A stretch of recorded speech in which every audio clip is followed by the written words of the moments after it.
मराठी माणसांची number 1 choice Marathi matrimony.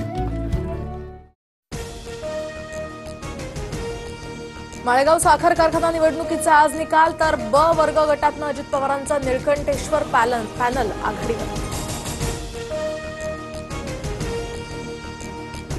Bhaskar जाधवांची पक्षातील बडव्यांवर पक्षाच्या बैठकीत टीका, निवडणुकीमध्ये उमेदवाराला एबी फॉर्म देताना विचारात घेतलं नाही, पहिल्या फळीतील नेत्यांच्या कार्यपद्धतीवर जाधवांकडून प्रश्नचिन्ह।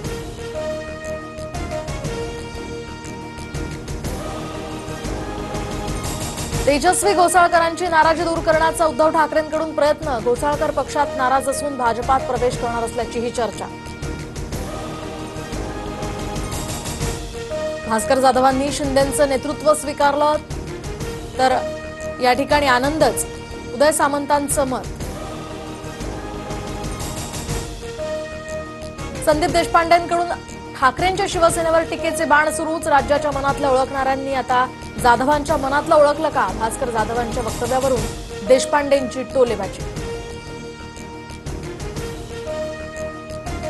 6 महिन्यांपासून शिवभोजन थाळीला सरकारकडून अनुदान नाही, अनुदान न मिळाल्यामुळे राज्यातील अनेक शिवभोजन थाळी केंद्र बंद, काही केंद्र कर्ज घेऊन चालवली जात असल्याची माहिती। शिवभोजन थाळी संदर्भात अनुदान थकीत असल्याचं कुठलंही निवेदन मिळालं नाही, काही तांत्रिक अडचण असल्यास दूर करण्याचा प्रयत्न करणार, आशिष जयस्वाल यांची प्रतिक्रिया।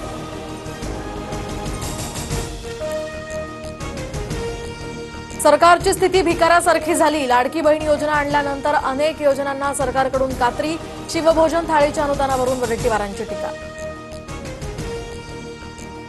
पुण्यात अजित पवारांचा ठाकरे गटाला धक्का, माजी आमदार महादेव बाबर यांचा आज राष्ट्रवादीत प्रवेश, अजित पवारांच्या उपस्थितीत पक्षप्रवेश करणार।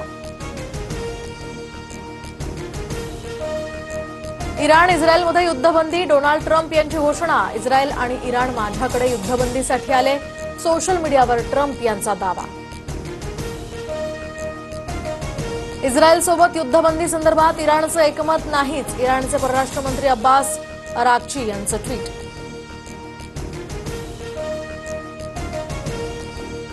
ट्रम्प यांच्या युद्धबंदीच्या घोषणेनंतर इस्रायलकडून इराणच्या मिसाईल सैन्य तळांवर हल्ला, इस्रायलनं तेहरानवर शेकडो मिसाईल्स डागल्या।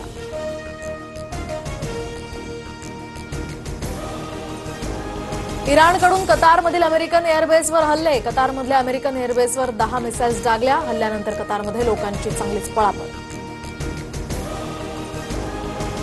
एका आठवड्यापूर्वीच कतारमधून सर्व लष्करी उपकरणं हटवली होती, इराणनं रिकाम्या तळांवर हल्ला केला, व्हाईट हाऊसकडून स्पष्ट।